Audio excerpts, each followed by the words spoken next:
My name's Tanner, and this happened a few years ago when I was traveling for work. I worked in industrial equipment sales at the time, and I spent a lot of nights alone in hotels when I was driving between different towns. It got boring after a while, and most evenings I either sat in my room watching TV or wandered around whatever city I happened to be in. I was 29 and single after getting out of a long relationship about 8 months earlier. I was using dating apps mostly because I hated sitting alone in hotel rooms every night. Every once in a while, I'd meet somebody cool enough to grab dinner or drinks with. One afternoon after a meeting, I matched with someone named Nicole. Her profile looked completely normal.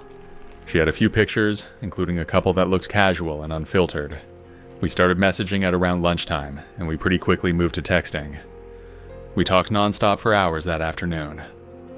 She was funny, and seemed surprisingly normal compared to most people I matched with when I was traveling.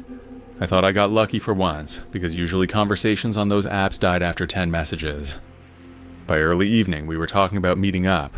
I suggested getting drinks somewhere near downtown, but she told me the bars nearby were packed because there was some sports event going on that night. She said she hated crowded places anyway, and suggested I just come to her apartment instead. She said we could order food and hang out there. Looking back now, I know how stupid that sounds. At the time, though, it didn't feel weird, and to be honest, I was hoping for a hookup. We had already been talking for most of the day, and she seemed completely relaxed about everything. She even sent me a picture of herself sitting on the couch, so I was pretty sure she was real. I headed out that night, after I was done at work. The apartment complex was only about 15 minutes from my hotel. She buzzed me in, and met me at the apartment door, wearing jeans and a sweatshirt, and she looked exactly like her pictures. I walked in, and she smiled and apologized for the place being messy, even though it looked clean to me. Then, the moment the apartment door shut behind me, 2 men stepped out from a hallway near the back of the apartment. One was tall and skinny with tattoos on his neck, and the other guy was heavier and a little shorter. Before I could even react, the bigger guy slammed me against the wall and knocked the wind out of me. I gasped for breath and tried to defend myself, but it was useless. I thought maybe I walked into some kind of domestic situation or argument. Then the skinny guy pulled out a handgun and pointed it directly at my face, then told me not to move. The woman didn't scream or act surprised. She just walked over to the couch and sat down calmly. The bigger guy emptied my pockets, and the other one kept the gun on me. They took my wallet, phone, watch, hotel room key, and car keys. Then they forced me onto the floor and zip-tied my wrists behind my back.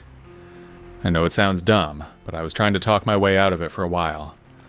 I told them I wouldn't call the police, and they could just let me go. That didn't help, though.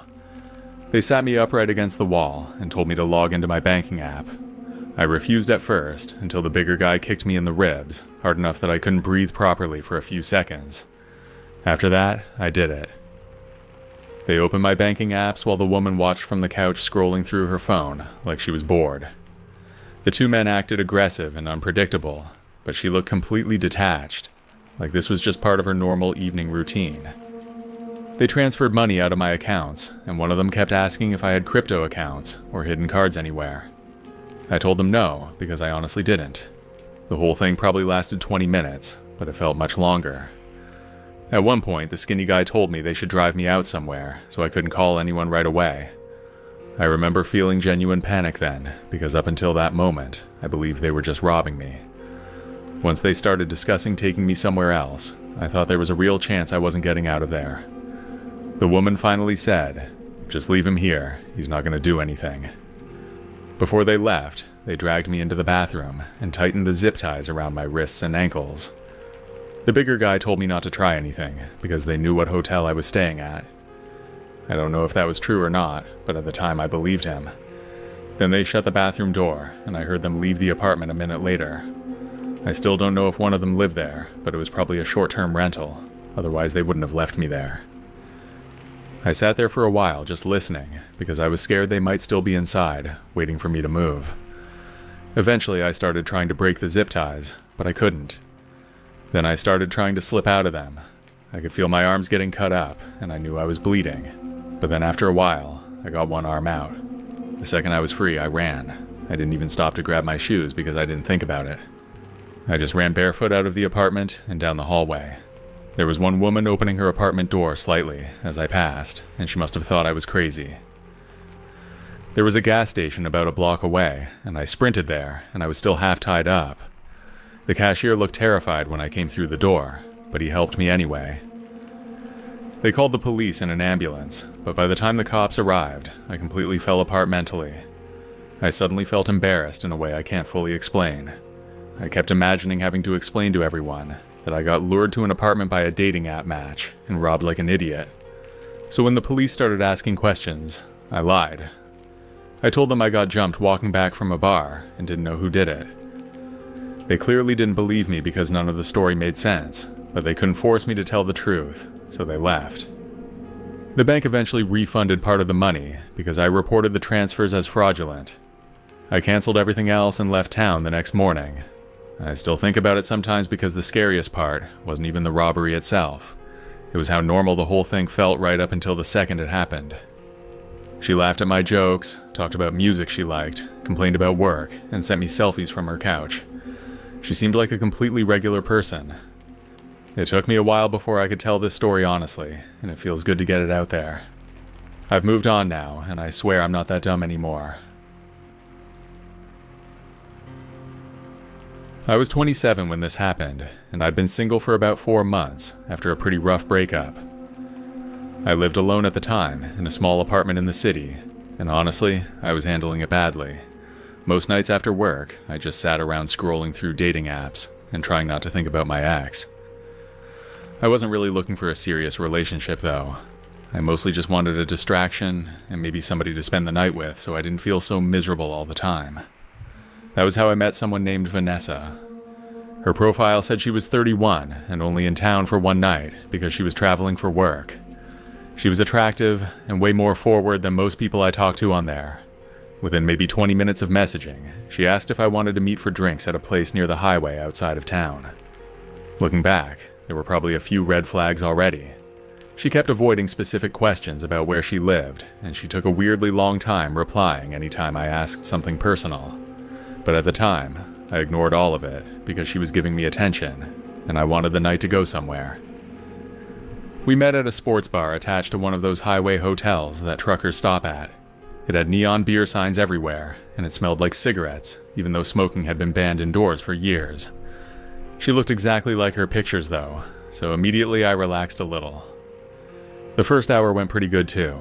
We drank, talked about work, and complained about dating apps, all the usual stuff.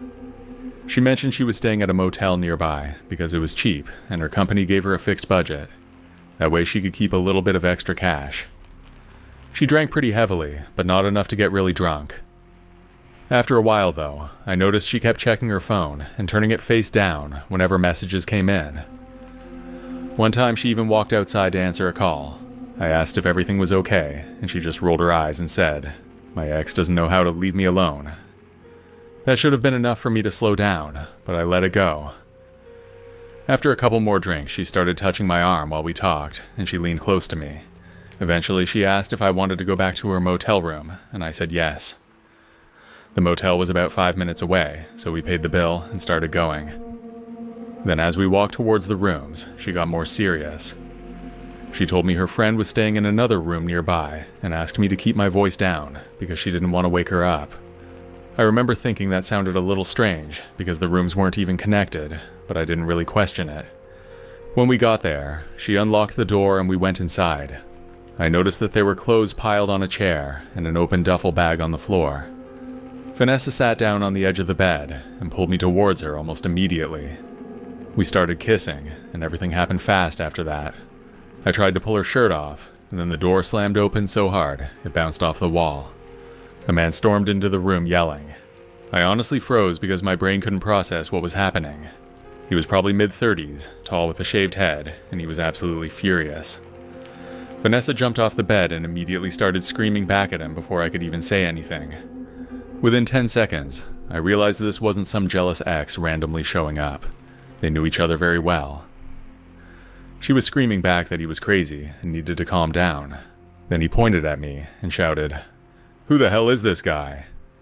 The whole situation felt surreal because 15 minutes earlier, I thought I was about to hook up with someone from a dating app. Then I was in a motel room between a random couple, having what sounded like the end of their relationship. I just needed to leave immediately, so I grabbed my jacket and went to the door without saying anything else. But as soon as I got close to him, he suddenly shoved me hard into the wall beside the bathroom. I hit my head, and then I dropped awkwardly onto one knee. Vanessa started screaming at him again and shoved him back.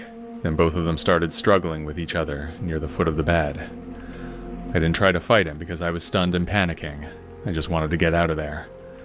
While they were distracted with each other, I crawled towards the open door and managed to pull myself into the parking lot. I got up halfway, then nearly fell again because my head was spinning. Once I got back to my car, I locked the doors and just sat there breathing hard. Then I drove away probably less than 30 seconds later. I pulled over at a gas station about 10 minutes down the highway because I felt like I was going to throw up. When I looked in the mirror, there was already a lump forming near my temple where I hit the wall. I thought about calling the police for a while, but I didn't. I know I should have called, but I was way too embarrassed, so I just went home and never told anyone. The weirdest part is that Vanessa actually texted me the next morning. She said, "I'm sorry about last night, he wasn't supposed to come over." I never replied, and I blocked her number right after reading it. Even years later, I still think about it occasionally. If he had a weapon, or if I hit my head harder, I honestly don't know what would have happened. The whole thing started because I was lonely, and I made some dumb mistakes because of that. I never used a dating app like that again. My name's Elliot, and this happened during a period where I was working a lot of late shifts. I worked at a warehouse loading delivery trucks overnight. The pay wasn't amazing, but the schedule worked for me at the time because I was trying to save money and pick up as many hours as possible. The downside was that my sleep schedule was completely messed up, and most of my social life disappeared. I usually got off work sometime between 4 a.m. and 7 a.m., depending on how busy things were. Most nights I just went home exhausted and watched TV until I fell asleep. Around that time, I started using dating apps pretty heavily because it was hard meeting people any other way with my hours. Most conversations never went anywhere, but eventually I matched with a woman named Kayla. We talked for about a week before meeting, and nothing about her profile seemed suspicious to me. She had normal pictures, a regular job, and her messages sounded genuine. I have a pretty good eye for fake profiles, and this one didn't set off any red flags. Because of my schedule, most of our conversations happened late at night. She was usually awake when I got off work, and eventually we started talking every night during my breaks. Looking back, I think that helped me trust her faster because it started to feel routine. After about a week, we agreed to finally meet in person. The original plan was to grab food one Friday night, which was my day off. At around 9, she texted saying her friend canceled on her, and she was stranded near a shopping plaza a few towns over. She said her phone battery was almost dead, and asked if I could pick her up first before we went somewhere. At the time, it didn't sound that weird to me. I already spent days talking to her, and she sounded embarrassed for even asking. I said it was no problem, and I drove over there. The shopping plaza was mostly abandoned, except for a grocery store at one end that was already closed for the night. Most of the parking lot lights were still on, but a bunch of them flickered or barely worked. There were only a few cars scattered around the parking lot. She told me to meet her near the back side of the plaza because she was waiting outside one of the closed storefronts. When I pulled around, I didn't immediately see anyone, so I slowed down and checked my phone for her messages again. Then I spotted someone standing near the sidewalk wearing a dark hoodie, and they were waving slightly. I assumed it was Kayla, but in the dark, and from that distance, I actually couldn't tell if it was a man or woman. I pulled closer and leaned over to unlock the passenger door. The second the lock clicked, a man yanked the door open and climbed into the seat beside me. Before I could do anything, he shoved a handgun hard against my ribs and told me not to move. At almost the exact same moment, another person opened the back door and climbed in behind me. For a second, I genuinely thought I was misunderstanding what was happening. Then the guy beside me pressed the gun even harder into my side and screamed at me to drive. The person in the back seat immediately grabbed my phone from the center console, and the man beside me grabbed my wallet from my pocket. I kept asking what they wanted, and I told them they could just take the car, but they ignored me. I later found out that they wanted access to my bank accounts. The guy in the passenger seat told me to give him my PIN number. I hesitated for maybe 2 seconds, but then I told them everything.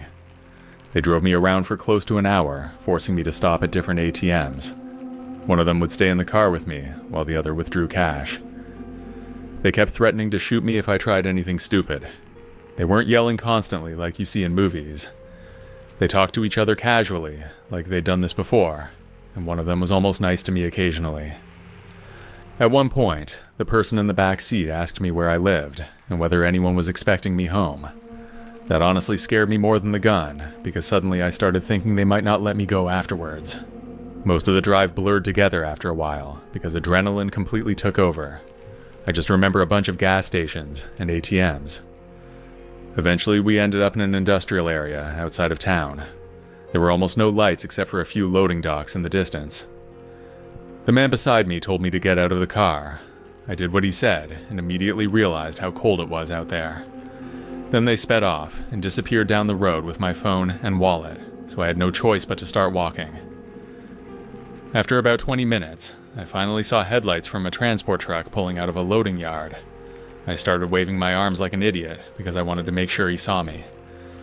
The driver eventually stopped, which was a huge relief to me. He looked shocked and let me sit in the truck while he called the police for me. The officers found my car abandoned the next morning in another part of town, but most of my stuff was gone. They asked a lot of questions about the woman from the dating app, but by then her profile was already deleted, and the phone number she used stopped working completely.